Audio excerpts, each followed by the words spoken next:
Welcome, and thank you for joining us for today's webinar, Thermal Management Solutions for Medical Devices, sponsored by Advanced Cooling Technologies and TechBriefs Media Group.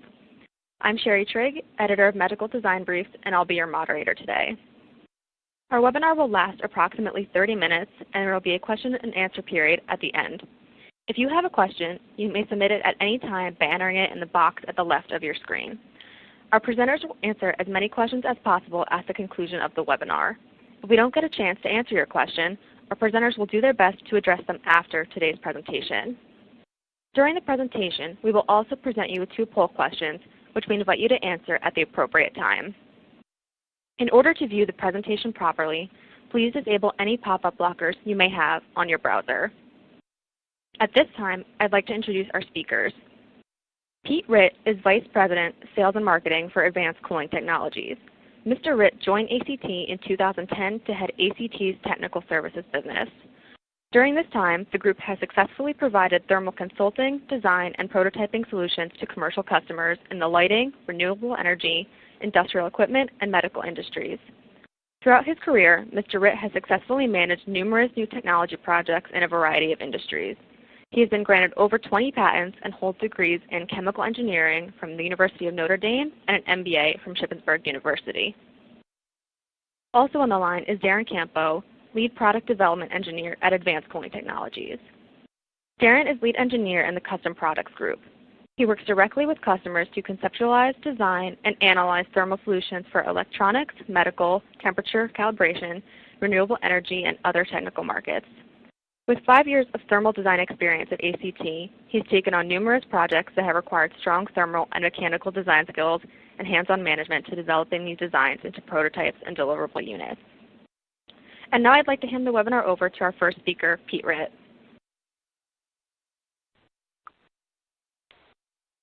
Thank you, Sherry. I'm Pete Ritt, and along with Darren Campo, we are delighted to be with you today. For today's presentation, we'd like to give you an overview of thermal management solutions that are being implemented in medical devices, and then introduce some new technologies that are now available to the medical device design engineer facing thermal challenges. Specifically, we'll review and discuss heat pipes, a variant where heat pipes are embedded in metal base plates called Heike Plates, vapor chambers, and phase change materials. We'll explain the fundamentals, offer some guidelines as to when they should be considered, and then explore where these technologies are and can be employed. We'll end by taking a few of your questions. As Sherry mentioned, we'll answer all of your questions either today or shortly thereafter. Medical devices, like many electronic devices, are experiencing trends of increasing power with decreasing packaging size. They are smaller, more functional, and more powerful. This requires greater emphasis on thermal management solutions. But medical devices have additional requirements. They also have the human element to consider. For example, devices that directly contact the skin must be kept below FDA-mandated limits, 41 degrees C for skin contact. Also, material selection is limited due to contamination concerns. Copper, for example, can't be used in some devices for this reason. Noise from pumps and fans can be irritating and problematic for both the patient and the operator. With these smaller, more powerful devices, many of the traditional thermal management solutions, like metal conduction heat sinks and cooling fans, need to be updated or augmented with other technologies, such as the ones we will be discussing today. We see a growing need for these passive thermal solutions in medical devices and thought it would be beneficial to explore them in a little more depth. Here are some examples of thermal management issues in medical devices that we've come across. Undoubtedly, there are many more. MRI machines must hold tight temperature control to maintain calibration. There are lots of options for thermal management, but when adding in the extra requirement of quiet operation, solutions other than pumps and fans may need to be implemented. These machines can also require tens of kilowatts of power to operate. Use of PCM heat exchangers can offer a size and weight-reduced thermal management solution. There are safety regulations which limit the maximum temperature which surgical devices can be safely used. We previously mentioned temperature limits for skin contact. Listed here are temperature limits for brain surgery and laparoscopy. Maintaining devices below these temperatures can provide for faster treatments, higher throughputs, and less downtime. PCR, polymerase chain reactors, thermocyclers used for DNA replication, require very good temperature uniformity across the processing area. We listed 0.2 degrees C as a typical uniformity spec, but some are even tighter. These devices also need fast response time, changing temperatures at 2 to 5 degrees C per second while maintaining that uniformity. Of course, there are many medical applications that use lasers. These lasers are usually wavelength sensitive and require tight temperature control, even as they dissipate large amounts of heat. Finally, ultrasound machines have 6 feet of water cooling lines to keep the handle cool enough to touch. The 6 foot of cabling can be a safety factor for both the patient and the operator in terms of tripping and leaking, not to mention skin irritation that may occur if the pump malfunctions. As I mentioned, these are just some applications of thermal management in medical devices. There are more, and the principles and technologies that we will be discussing today are applicable to any of these devices.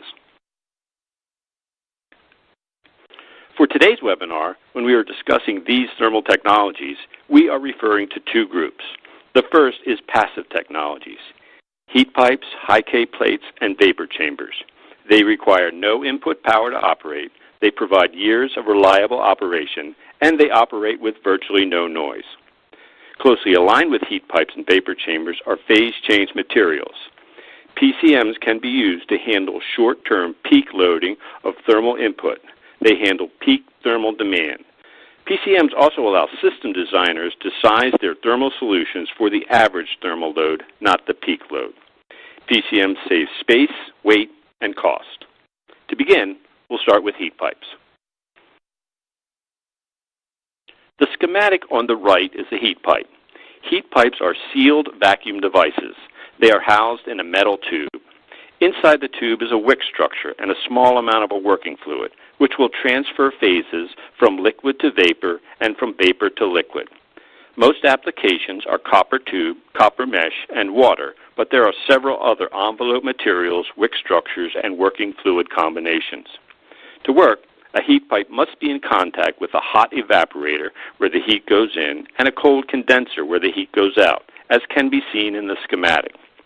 The hot and cold temperature difference, or delta T, is the driving force for the heat transfer.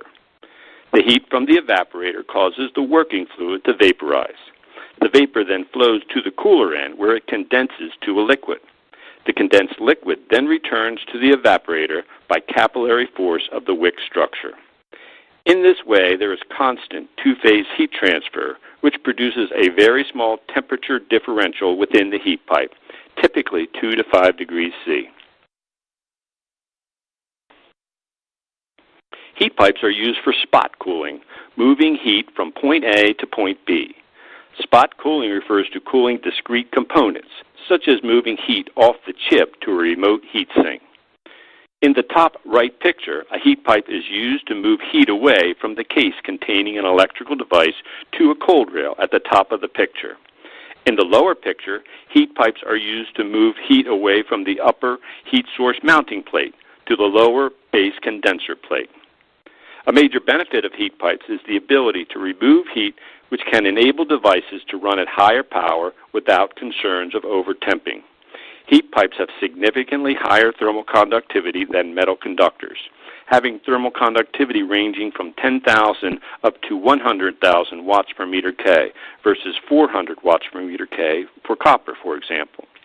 Heat pipes require no pumps or compressors and are the lowest cost option beside pure conduction. Further, heat pipes can be bent and shaped to meet countless geometries without affecting its thermal performance. Finally, heat pipes are also rugged, shock and vibration tolerant, with decades of good performance in real-life environments. Sometimes larger cooling area is required. An alternate solution, called Heike Plates, is often used to address that need. However, before we discuss Heike Plates, we'll turn it back to Sherry for a polling question. Thanks, Pete. Let's bring our first poll question up on screen now. The question is, When looking for thermal management solutions, what is the single most important criteria your company uses to make its decision? Is it A, cost, B, performance, or C, reliability? Please make your choice now. And now I'd like to hand the presentation back over to Pete. Thank you, Sherry. Heike plates, high K for high thermal conductivity K, are embedded heat pipe plates. They take the isothermal properties of heat pipes and embed them into a standard aluminum plate with epoxy or solder to increase the overall conductivity. Heat pipes are strategically placed to get good thermal results while not affecting geometry or mounting features. Embedding heat pipes into these aluminum plates can increase the effective thermal conductivity from 200 watts per meter K up to 500 to 1200 watts per meter K, depending on the number and location of heat pipes.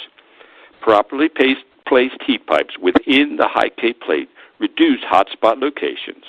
Heike solutions are compatible with both liquid and air-cooled chassis and can increase fin efficiency and lower fin weight. The heat pipes plus solder are similar in weight to aluminum, which makes the overall plate weight similar with or without embedded heat pipes. But the Heike version has a thermal conductivity nearly 3 to 5 times greater than bare aluminum.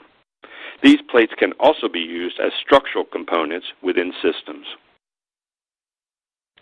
Shown here is a thermal analysis of an aluminum plate containing many high-powered electrical components, with and without embedded heat pipes. Pictured on the far left are model results of a solid aluminum plate without any heat pipes. You can clearly see the 3 hotspots, 2 at the top and 1 at the bottom. Pictured in the middle is that same aluminum plate, but now with heat pipes embedded in them. You can now see that the maximum temperature has dropped about 20 degrees and the temperature uniformity has improved greatly. Pictured on the right is the actual plate with the heat pipes embedded in it. The heat pipes can be seen as silver lines. Next, we'll move to vapor chambers.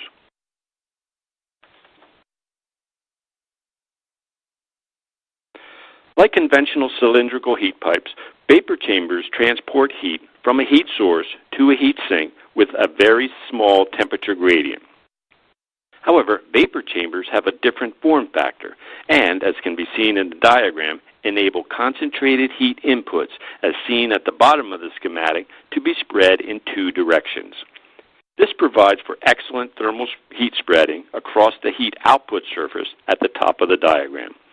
Typical vapor chambers are 2 to 3 times more dense than a Heike plate and cannot be used as a structural element, but provide 10 to 100 times improvement in thermal conductivity versus a Heike plate. Vapor chambers are best suited for application where there is a concentrated heat flux, as in many laser treatments. The vapor chamber can transform the heat flux from the heat input source to a very uniform temperature gradient across the heat output, offering the potential for smaller, lightweight fins. Vapor chambers do have some size restrictions. The minimum thickness is nominally 3 millimeters to ensure there is adequate vapor space. The maximum footprint is approximately 25 by 50 centimeters, as larger areas may not provide the same excellent thermal uniformity. Maximum heat flux for most standard copper water vapor chambers is 60 to 70 watts per centimeter squared, although 500 watts per centimeter squared heat flux has been demonstrated on a high-performance vapor chamber seen on the lower right. Another important point is the maximum temperature that current copper water vapor chambers can operate at is 105 degrees C. At the higher temperatures, the vapor chamber can pillow, causing deformation of the structure and non-uniformities in performance. There is new IP developed here at ACT that resolves this problem and will soon be commercially available. The most common vapor chamber envelope material is copper, but aluminum nitride with direct bond copper is also available for high-performance application, like the one pictured in the lower right. Here is a summary of the selection criteria across each of these technologies. Conventional aluminum plates have a thermal conductivity of around 200 watts per meter K It moves heat in 2 dimensions through conduction and is usually the cheapest solution. It should be used wherever possible. Heat pipes have a thermal conductivity range of 10,000 to 100,000 watts per meter K and are used for discrete point cooling. Heike Plates have a thermal conductivity range of 500 to 1,200 watts per meter K and are used for selected and strategic heat spreading. Vapor chambers have a thermal conductivity range of 5,000 to 100,000 watts per meter K and are a higher cost and performance device compared to Heike Plates. The condenser surface of the vapor chamber is isothermal, with only 1 or 2 degree temperature differential across the whole surface. Next, we'll move on to PCM heat exchangers and heat sinks. As is probably obvious by the name, PCMs operate using a phase change, in most cases solid to liquid phase transition. During the phase transition, a material's latent heat increases dramatically, which allows it to store thermal energy for a finite period of time. The major benefit of integrating PCM is that it will maintain its melting temperature during the phase transition. Depending on how much PCM is in the system and the power being applied to it, the heat exchanger or heat sink storage capacity can be a couple of seconds to several minutes to even a few hours. We'll investigate PCM in a little more detail, exploring some design considerations and review a PCM heat sink application. The key attribute of phase change materials is the latent heat of fusion, which is the heat or energy that is absorbed by a material during the melting process. Phase change materials typically can absorb orders of magnitude more heat than a single-phase material without increasing its temperature. The graph on the right helps to explain this effect. Temperature is plotted on one axis, heat, Q, is plotted on the other. The red line is a plot of sensible heat, that being heat that causes a direct temperature increase. The blue line shows the performance of the phase change material. When the PCM reaches its melting point, it maintains a constant temperature, as is seen in the blue shaded area. It maintains that temperature until all of the PCM is melted, when it will return to the sensible heat regime. Note the sharp temperature transition is a function of PCM purity. This effect has many benefits, the most important of which is temporary heat storage. These solutions can help reduce weight of large metal heat sinks, are compatible with many common materials, functions reliably over many heating and cooling cycles, and is completely passive, requiring no moving parts. Some challenges that need to be addressed are the very low thermal conductivity of these materials and the relatively high cost of high purity long-chain hydrocarbons. Lower cost, lower purity materials are also available. Let's first consider a PCM heat exchanger. Like the heat sink, addition of PCM can enable sizing of the heat exchanger to be based on the average power rather than the peak power. The concept here is that the PCM exchanges heat with both a heat source and a cooling loop that is tied directly to the ultimate heat sink. PCM temporarily stores the thermal energy during the on cycle and slowly releases it to the ultimate heat sink during the off cycle. In this way, the PCM can dampen the maximum overall temperature, offering the opportunity to reduce the size of the heat exchanger and likely increasing the life of the heat source. The ultimate heat sink can then be reduced in size and weight regardless of what type of system. Some examples include reducing convection heat sink volume in medical and other terrestrial applications, as well as radiator size in some space applications. In designing a PCM heat exchanger or heat sink, of course, a critical parameter is the selection of the PCM itself. The key attributes is selection of a PCM that has a melting point at the temperature that is acceptable for the device operation. You can see on the chart on the right a series of materials and temperature ranges from plus ice. Several options are available.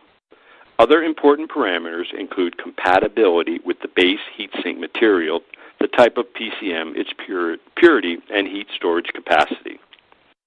Once potential materials have been identified, they should be evaluated for storage capacity, including fin thickness, required PCM volume, and weight. In the table at the bottom, for example, 3 PCMs with the same melting point and fin volume deliver different heat storage performance due to different latent heat and mass properties. Here are the results from a typical PCM application. As indicated by the solid black line at the top of this graph, we applied slightly over 40 watts of total power with air at room temperature. If you're familiar with PCM, you've probably seen the blue theoretical line. Basically, the module heats up until it reaches the PCM melt temperature. It can then hold within a few degrees of that temperature until nearly 100% of the PCM has melted. Once all the PCM is melted, the temperature begins to rise at the rate dictated by the specific heat. In this case, the PCM heatsink was designed to absorb the heat load for about 250 seconds with some margin. The red tested results match fairly well, and the theoretical temperature was never exceeded. Here's an example of a PCM heatsink application for a laser device. These devices have a transient on-off mode. During the on cycle, they utilize a lot of power, generate a lot of waste heat, and devices can get quite hot. Using a properly designed PCM heatsink can reduce or eliminate temperature increases from running multiple cycles by ensuring that there is enough PCM and enough off time to enable the device to return to its original temperature at the beginning of each cycle. Locating PCM near the laser source aids in increasing performance reliability and extending the life of these devices. As can be seen in the schematic on the right, the pulse laser heat source is on a GaN layer. PCM is embedded close to the heat source within the silicon substrate, and when the device is on, the heat will cause the PCM to melt. As we have seen, the melting provides some stability in temperature, and so very high temperatures from repeat cycles are avoided. In these applications, ensuring the proper amount of PCM, enough to absorb all of the heat during the on cycle, while also being able to dissipate all of the heat in the off cycle is important. Part of the system design should include calculations of the minimum distance between the heat source and the PCM to avoid parasitic effects. And now we'll turn it back to Sherry for our final polling question. Thanks, Pete. Let's bring up our last poll question. The question is, does your company currently utilize or consider using heat pipes, Heike Plates, vapor chambers, or phase change material heat sinks in your products? Please select either A, yes, we use them now, B, considering using them in the next 0 to 6 months, C, considering using them in the next 6 to 12 months, or D, no current plans to use them. Please make your selection now. And now I'd like to hand the presentation back over to Pete. Thank you, Sherry. The key takeaways from this portion of the webinar is that phase change material heat exchangers and heat sinks can be used as an effective way to temporarily store thermal energy. This technology has many benefits, including a totally passive solution, redundant thermal management, as well as the opportunity to reduce the overall size of the heat sink or heat exchanger. We reviewed some basic PCM material and heat sink design considerations. PCM selection and volume is dependent on the component operating and boundary conditions, primarily power and time. These parameters are well known and can be determined quite accurately for those skilled in the art. Also, the internal features of these systems is critical to their performance. Two important design considerations are, number one, proper conduction path to and from the PCM. To address the poor thermal conductivity of the PCM itself, an example of this is seen in the PCM heatsink pictured here. The aluminum fins are the primary conduction path to and from the PCM. And two, designing the module for appropriate internal pressure. During the phase change, there is also a volume change, which must be accommodated in the design. Again, those issues are well known and can be addressed. We also provided examples of PCM for temporary thermal storage for a typical transient laser application, where the PCM was used to reduce the size of the heatsink and also provide uniform temperature around its melting point. There are, of course, other applications, many outside the medical device industry, including very low power on-chip devices, medium power electronics cooling, as well as high power heat exchangers for directed energy applications.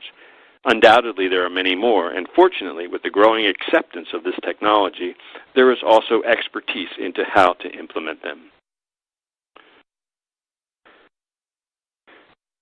Now that we have a better understanding of these thermal technologies, let's look at some selected applications for these passive technologies in medical devices.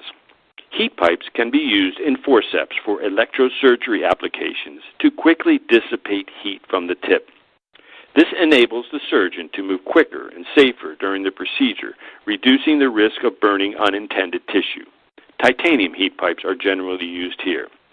Heat pipes transport cold as well as heat and can be used for cryosurgery to precisely transport cold from an external cooling source to the surgery point. When embedded into metal base plates, heat pipes can be used to effectively transfer or spread heat from power supplies and other electronic devices, often reducing or even eliminating the need for cooling fans. Vapor chambers can be used in PCRs in conjunction with thermoelectric devices to provide an isothermal processing platform to meet the challenging temperature uniformity requirements we discussed earlier. In this application, the thermoelectric serves as the heating and cooling source. Vapor chambers can also be used to cool some high-powered laser devices. PCMs are used in pulsed power devices, as we have seen. They are also used to maintain stringent controls for temperature-sensitive items, such as blood and tissue, to ensure good temperature stability during shipment. In closing today, we have presented 3 thermal technologies that provide excellent thermal management for medical and, frankly, other powered devices: heat pipes, vapor chambers, and phase change materials, heat sinks, and heat exchangers. Heat pipes and heat pipe embedded Heike Plates offer highly efficient heat transfer and heat spreading. They are highly reliable, utilize no power, and produce no noise. Vapor chambers are great for spreading concentrated heat fluxes and produce a very isothermal surface platform for either temperature-sensitive cycling or space-efficient heat dissipation. Phase change material, heat exchangers, and heat sinks are being utilized to reduce conventional heat sink sizes for devices that have transient modes. These can be successfully implemented in both large stationary devices and small handheld ones. All of these thermal solutions have provided reliable thermal management for medical devices, and so as new treatments and new devices emerge, we'll continue to do so. We thank you for your time, and we'll send it back to Sherry for a few questions. Thanks, Pete. At this time, I'd like to welcome Darren Campos to the line and begin our Q&A. If you have a question, you may submit it at any time by entering it at the box at the left of your screen. Our first question is, what are the most important design parameters for a PCM heat exchanger? Okay, so the most important parameter for designing the PCM heat exchanger is knowing the characteristics of the duty cycle. So this would be, how much power is it? Is it a step function or is it a ramp? For how long are we under load? What is the dwell time between activity? In a sense, how much time do we have available to remove the heat from the PCM heat sink and reject it to the ultimate heat sink? Like all thermal design problems, we must also be aware of maximum component and ambient temperatures, which will drive the selection of PCM and also provide direction for the ultimate heat sink that will remove the heat from the PCM so that it is available for the next cycle. What is the longest length you can make a heat pipe? Okay, so to answer that question, we first, I guess, take a step back and look at the design limits. The most important limit for a wicked heat pipe is the capillary limit. This will determine the maximum power transport at a given operating temperature, which is a pressure balance between the wick's pressure head matched against the liquid vapor and gravity pressure drop that it has to overcome. This will increase as total length increases, and from experience we find that making heat pipes around 24 inches or longer is generally not very practical due to the decreased capacity. If a pipe is operating against gravity, the surface tension of the working fluid could also be a bottleneck. For example, if we were using water as our working fluid, we can generally only pump this about 8 inches against gravity. For below freezing applications where we are looking at methanol, we will generally struggle to carry power more than a few inches against gravity. How easily can heat pipes, vapor chambers, or PCM heat sinks be integrated into lightweight handheld devices? Okay, so heat pipes and vapor chambers can be offered in very small profiles, down to about 2 or 3 millimeters. Of course, our R&D group is always constantly trying to push that envelope a bit further. One of the important aspects of heat pipes is that we're able to bend and flatten those to fit into very compact packages where a lot of space is already accounted for, or the overall package size is, from the beginning, very small. They are also hollow tubes for the most part, so despite being made of copper, they tend to be fairly lightweight. PCM heatsink thermal capacity is always a function of power and loading time, and that will, of course, determine the overall size. We have successfully made PCM heatsinks that could be, as small as a USB flash drive weighing on the order of grams for handheld instruments. It's not going to be a heatsink that is absorbing kilowatts of heat for an hour or two, so it is important to remember that the heatsink size will scale nearly linear with increasing energy absorption. Is there a PCM available for most temperature set points or ranges? I'd say for the cases that are most relevant to today's discussion, where we are looking to cool electronics, with maximum temperatures less than 100 degrees C or so, we have enough resolution in our options to pick any single degree to hold a temperature at, so we don't need to go to the nearest 5 or the nearest 10. We can be very precise. And this will be our last question. How is it known when the PCM is ready to absorb heat again after it's been released? Okay, so sort of a very simple method would be monitoring perhaps the bulk temperature of the PCM or a surface temperature of the heatsink itself. This will give you sort of a low resolution, more of a binary answer of whether or not we are empty or full based on the temperature being above or below the melting point. We are also developing technology that can provide a higher resolution readout so that we can give you an idea of available capacity, much like seeing how much battery charge is available left on your cell phone or laptop. It has been successfully demonstrated, but obviously it requires some additional measurement equipment in order to be packaged effectively with the PCM heatsink. That concludes today's webinar. Again, if we did not get a chance to answer your question, our sponsors will do their best to address them after today's presentation. Our thanks to Pete Ritt, Darren Campo, and everyone for joining us. Just a reminder, this webinar will be available on demand at www.techbriefs.com for the next 12 months. Have a great day.